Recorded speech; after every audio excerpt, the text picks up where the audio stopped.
we've got a list of everybody. We passed out the kits too. So I will be real sure that either Leslie Ott helps us with this. So Ott is invaluable.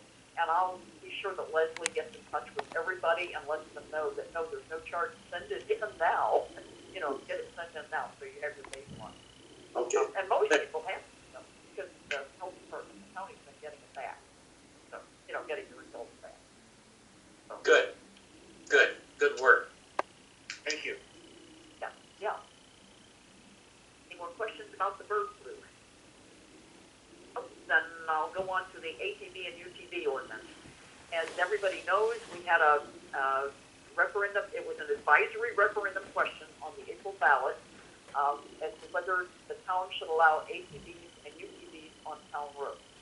Right now, they're allowed on all the county roads in Jefferson County, but the towns have a different, you know, the towns decide stuff. The referendum passed, and now the town board is creating an ordinance to regulate the ATVs and UTVs on the town roads. We can regulate such things as the speed, the hours of use, roads what they're allowed to use.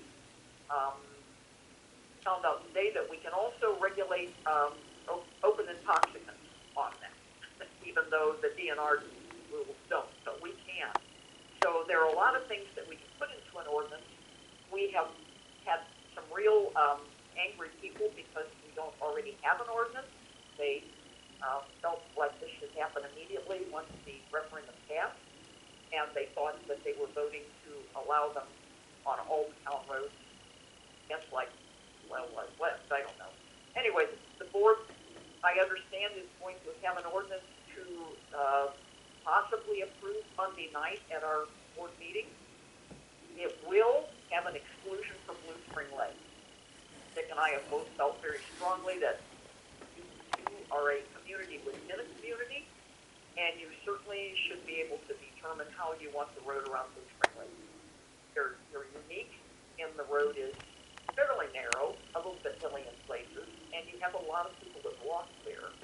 So we want you to have the say, and so this ordinance will have an exclusion for Blue Spring Lake until after your informational meeting. And hopefully you guys can find a way to decide at the informational meeting what you want to do about it. This definitely ought to be an agenda item, Paul, on the agenda for the informational meeting. We put some town submitted language on the website, and I understand there is a gentleman who would also like to speak at the informational meeting on this issue. Mr. Souter, do I have that name correct? Frank Sauer, yes. Yeah. Okay. So we'll want to get the agenda for the informational meeting done fairly soon after our meeting, Paul, and get it on the as a prospective or tentative agenda. I think we want to get that on the website so people will be aware that we'll be talking about this on May 18th. Right. And just a reminder, we cannot take action formally. However, what the town is looking to do is gather information from Blue Spring Lake residents on their opinions and feelings regarding ATVs, UTVs on the roads around the lake. How much do we know about how many ATVs or UTVs are actually owned by people around the lake? I don't know that we have a number on that, Jim. I know there are several, that I know.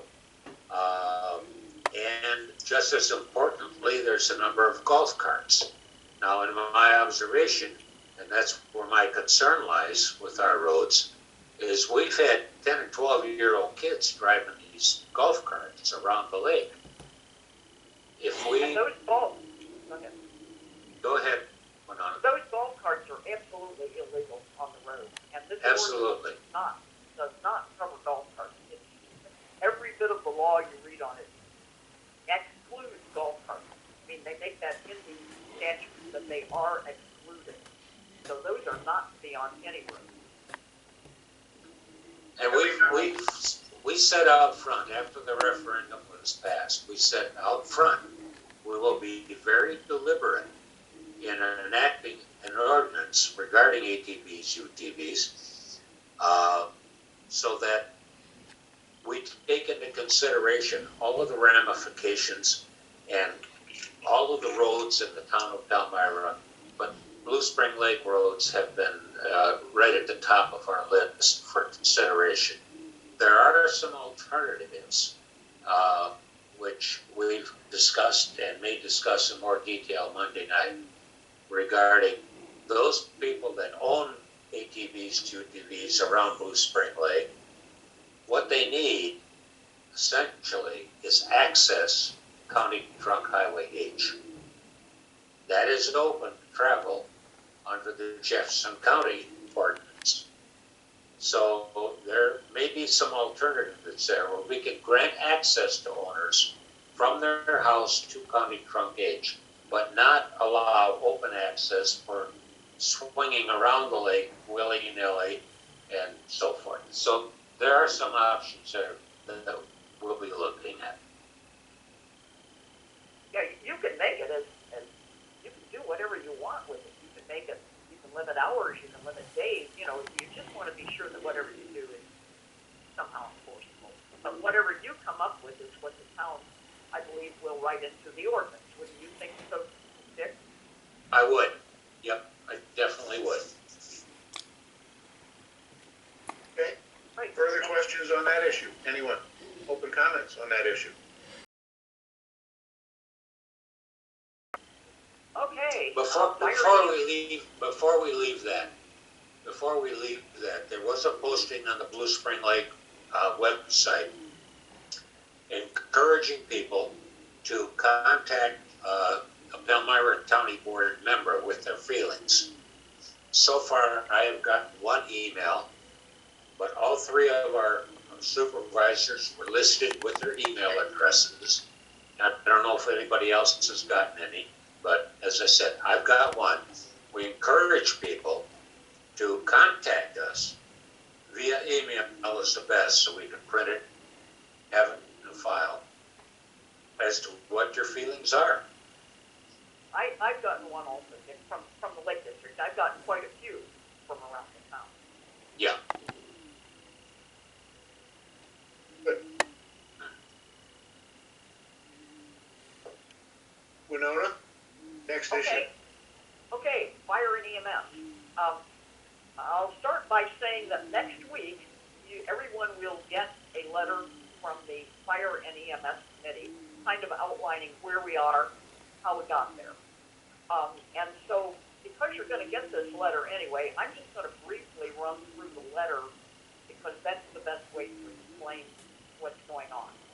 So, I think everybody knows that for the last 10 years, we have received fire and EMS protection from the Village of Palmyra Public Safety Department via a service contract.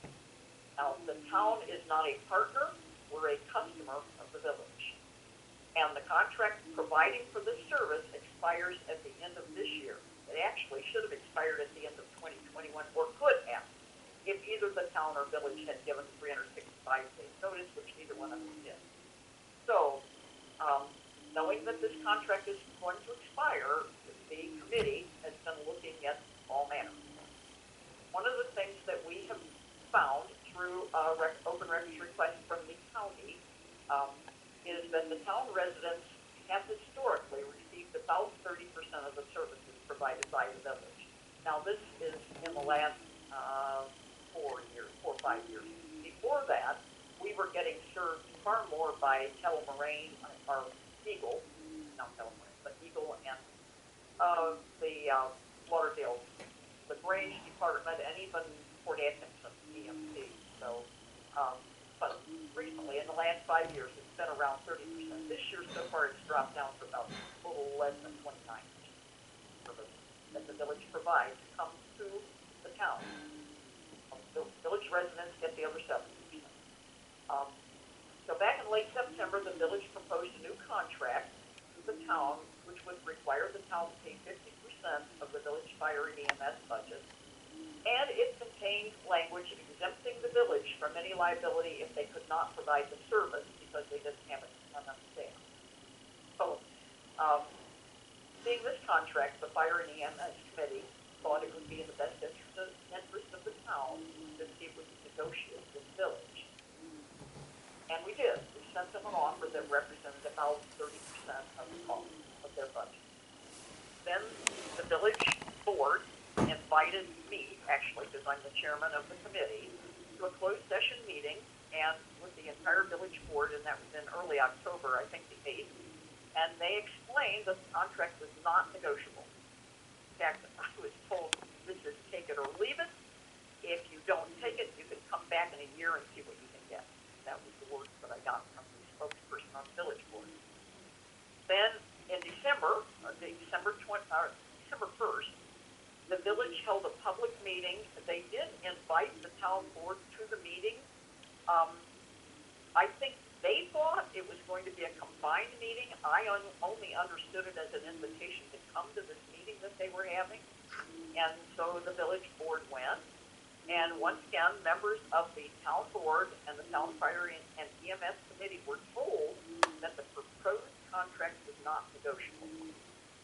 And several members were told that by several of the village board members. Then in late December, actually the 22nd and 26th, the town received letters, so 2 letters from the village president stating that unless the town signed the proposed contract, the village would not provide service after December 31st, 2022. So, having encountered roadblocks and negotiation attempts with the Palmyra Village Board, the town fire and EMS committee began investigating other options. A lot of our research has pointed out that these small standalone departments, such as Palmyra Public Safety Department, are just not sustainable any longer. So departments all over the state are consolidating in order to share equipment and share staff. Staffing is a huge issue. And this is happening nationwide. It's not just in our neck.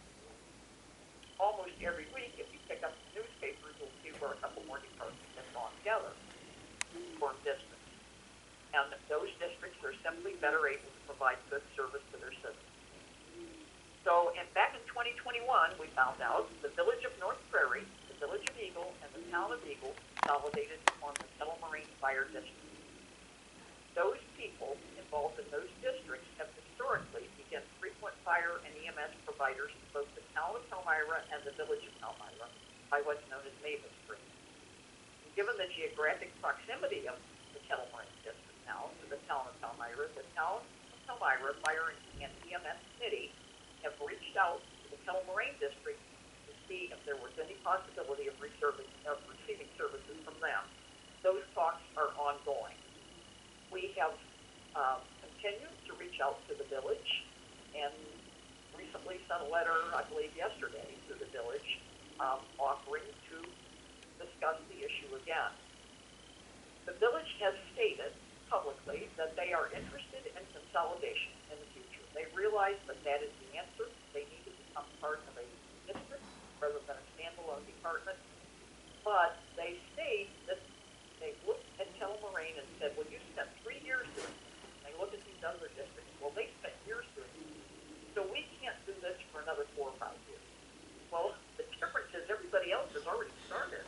They got started 3 years ago. The village has not made any attempts that we're aware of to even have discussions with any other departments or districts about any type of consolidation. So we still are really concerned about tying ourselves to the village. And, we'll see if we can work with them, and ideally, they would immediately begin looking to go into a different department.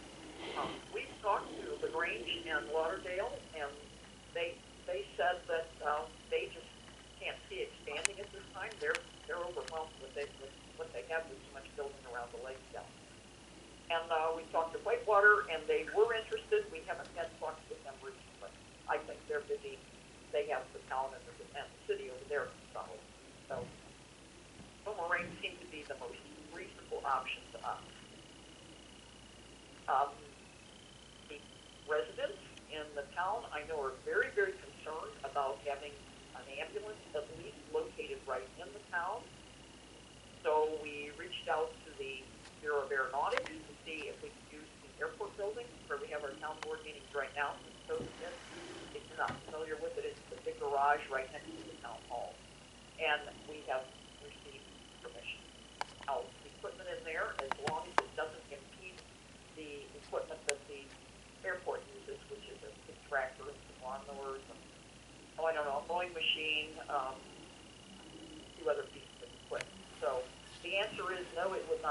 that, we can put in a day room in there, which, so that they call it a day room, but it can be overnight too. They have staff available.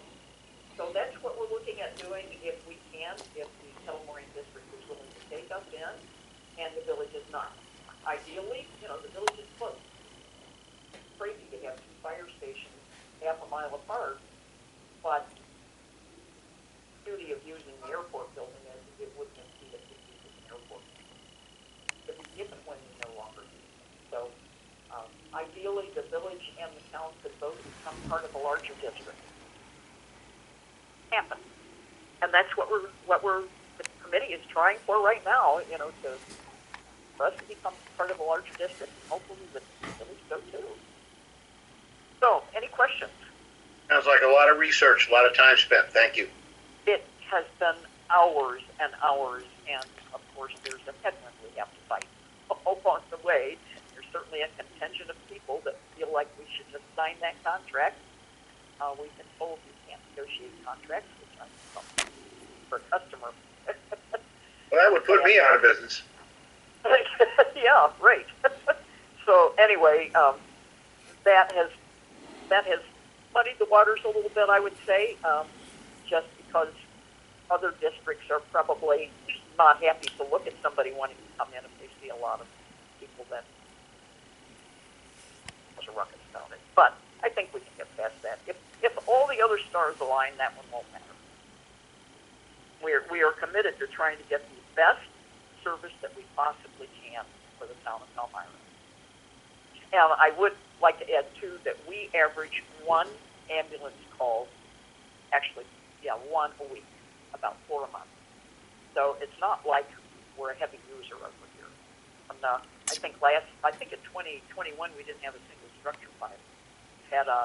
We've had one in 2022, and maybe another one. We've had some grass fires, but those are never ending in the Telemarine, So anyway, I'm just saying we're not a heavy user of the services, certainly not of the ambulance service. Winona, do you want some attendance or support from the district at a forthcoming meeting? We have a meeting scheduled with the Telemarine Fire District, or they have their board meeting on the 26th of this month, and they are going to determine at that point if they want to continue talks with us or not. That's kind of a deadline they set. So if individuals would be interested in writing a letter of support for the town, we would very, very much appreciate it. We can't vote on something right now because it's not an actionable item on their agenda. But if people or anyone is interested in going around the lake and talking to people and trying to get their opinion about this, that's good too. And if anybody wants to be supportive, I think whichever way we go, it would be nice to have citizen support. It's one of those things where you never make everybody happy with what you do, but we're trying to do the best we can and to assure long-term service. One of our big concerns with the village is staffing because they are small, and it's a little standalone department, and frankly, they didn't have a department until James Small came and put one together for them. If you remember back right after that contract was signed, well, up until about 2017, I think James came in 2015, and they had nothing at that point. Then he spent a couple of years putting a department together. Their services definitely got better, but they kind of have a department that's dependent on one person. I can't imagine who would do what he does if for some reason he decides to leave at the end of this year when the contract is up or whatever. And I don't think there's any talk of him doing that, but, things happen. Where is this meeting on May 26th? It's in Eagle. It's at North Prairie or Eagle. They go back and forth between the two. Winona, could you send out the information on that meeting for us? So there may be some of us that can attend and observe. And, coming off of your report, for the rest of you on the board, Winona has done a yeoman's job on this. and been up to her neck in it. I was on that committee, but had to resign because we had quorum issues for the town board. But I think it would behoove us as commissioners to the Blue Spring Lake Management District to seriously consider writing a letter as a commissioner, not on our own behalf, not as a private citizen, but as a commissioner. We currently represent probably approaching 50% of the equalized value of the town of Palmyra. And with the concentration of residences that we have here, I just think a letter from each of us to the Kettle Moraine Fire District Board would be very impactful. I know that I am more than willing to write a letter indicating that we would be more than in favor of aligning with that district. So Winona, I would ask that you send out to each of us the address or the contact information that we should have to draft such a letter as commissioners. Okay, I can certainly do that, sure. Thank you. And we will have another committee meeting Tuesday night. The Fire and EMS committee will, and lay it, try to put together exactly, find out exactly what the Kettle Moraine district would like to see from us, and this continue the talks. We're covered until the end of this year. It's not like we have to have a contract with either side by the 15th of June. We've got a few months to work on this, but we need to know what we're working toward, and we need to have an assurance that we are working toward something. So that's kind of where we sit. I think we're trying to be very open-minded about this, and just get the best information and the best results that we possibly can. So we're not looking to. Winona, what are people saying that would oppose such a continued dialogue? What are the cons? Well, in the beginning, when we first didn't sign the contract and the talks came up, the village had this open meeting that everybody on the commission went to, where they had a PowerPoint slide of how fancy the village department is, and talked about their staffing and everything. And that was very nice, but it didn't, it wasn't negotiating. And then at the next meeting, I guess, it began to be shouted about that we hadn't signed the contract, and there was all this stuff about people's insurance rates going up and all manner of things that really were not even pertinent to the conversation. So they decided that, I don't know, we had stated that we are looking at other departments and considering all the options. So one woman was sure that her insurance rates would double. It was all totally unfounded. They didn't understand the information that they were being sent by other people. So I'm not sure. The concerns among a lot of them are the proximity to the ambulance service, and we've explained that we can solve that, and that doesn't seem to settle there. That doesn't seem to they don't seem to be happy with that. So I don't know why. And we've said all along, we are in no way criticizing the Department of the Palmyra Department as it stands. James and I worked together on to get a bill passed in the state so that we could get extended Medicaid coverage for ambulance calls, because the average ambulance call, I think in the village, James figured the transport was about $780 or something, and the village was getting less than $100 if it was a Medicaid patient. So that bill, I went to Madison and testified. I got James helped me get some information. I went to Madison and testified with about 13 other people, and most of them were fire departments, but townspeople from all over the state.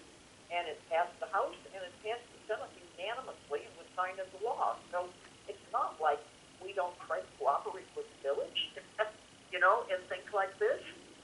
It probably helps them a lot because they have quite a few Medicaid cases in the village, much more than they would ever have in town.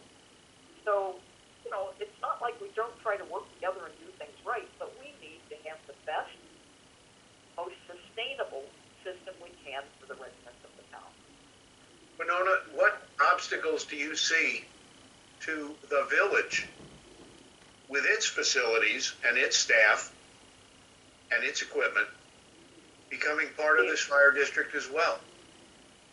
Obstacles for them going into the fire district? Yes. I don't know. They haven't tried. They have not reached out at all. And I know that at least 6 months ago, there was a rumor that they weren't interested. I can't say who said that, but it came from the village board. I don't know why. I don't understand it because they have a somewhat different system than anybody else has. They have three-way training where they have full-time staff that are trained as police, fire, and EMT. And that staffing works maybe in a great big municipality or a great big department. I think Ashwebanon is the only other one in the state that does it. But my understanding, and no, I'm no expert, so don't take this as written in stone. My understanding is that at Ashwebanon, if you are triple trained like this, the day you are actually on duty, you are only working in one of those capacities. You're only a policeman, or you're only a firefighter, or you're only an EMT. The village, they're using that triple training, but the day you're on duty, you're all three. Now, that's how I understand it, which makes it, which creates a staffing problem if you have an ambulance call and you're gone, and the bank robbers come. I don't know if they have somebody then to cover the bank. Sure. But I think that's worth getting a clear explanation about from the village. But that's my understanding. So, like I say, don't take that as written in stone. It's just the way I personally understand it, and I guess that's something we really, really need to get clarified by the village. No, that's but I think staffing is going to be the problem anywhere you go, but the inability to share staffing is a serious problem with the local department. So, all right. Thank you. yeah. Any other questions that I probably can't answer, but I'll try, or I'll get the answer. You're doing a great job. Okay, thank you. All right. That ending the town report brings us to the county report. And I received correspondence from Walt Christensen to the effect that he doesn't believe the county will reappoint him as our county rep. And they have not. You now have a man named John Kennard. The county board member from Sullivan. C-A-N-A-R-D? K-A-N-A-R-D. Do you have his contact information? Hold on just a second. Directory.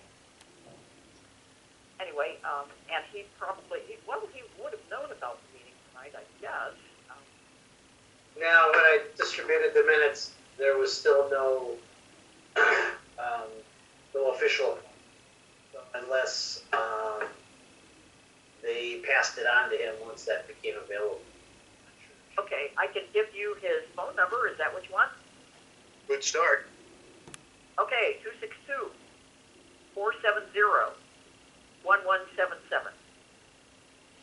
Paul, would you mind reaching out to Mr. Kennard by telephone, perhaps get an email address and get him integrated into our notice system? No problem. Welcome him to our board and our future meetings. Yep. Do that. And you'll mention, of course, that we'll have one of our two bigger meetings, the informational meeting in May, and we'd love to introduce him to our group. Mm-hmm. Don't spoil his Memorial Day weekend.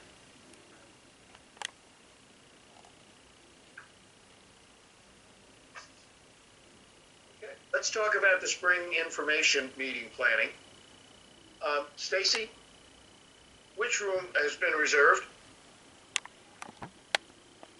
Oops, sorry, we reserved the village park. So that was what we had me do last year. Okay. And it will be Saturday at what time?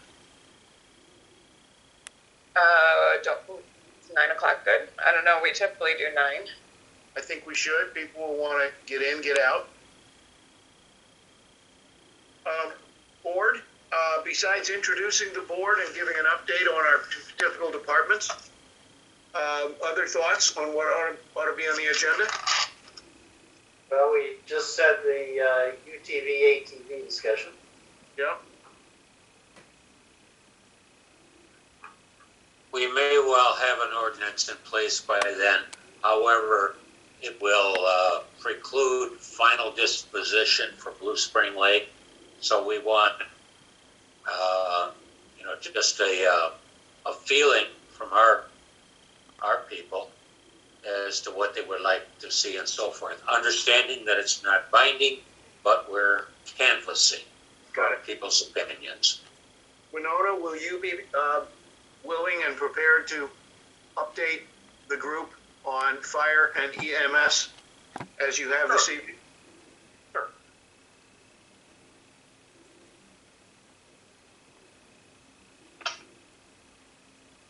I mentioned Mr. Souter, I think would probably, he's asked to speak, so there'll be room for open comment on the issues that we raise. But how do you spell the name, Jim? I thought it was Sauter, but Dick or Winona may know better. Or Yeah, S-A-U-T-E-R, Sauter.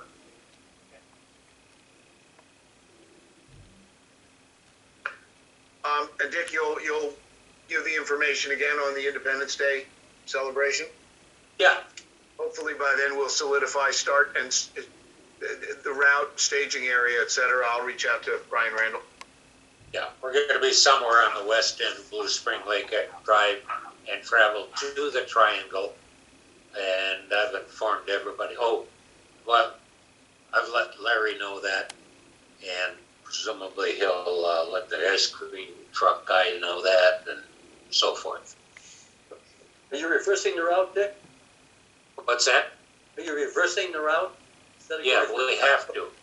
The place where we gathered to finalize the parade in the past has now been sold, and there's a big house going up on it. So That's we kinda don't have that interesting. option any longer. Frankly, there's still Multi-year space at the old schoolhouse, but with our less than amicable contacts with them, we don't even want to ask them if we can use their space. So we'll go to the Triangle and just reverse the route. I have a question for you on that. You guys own land?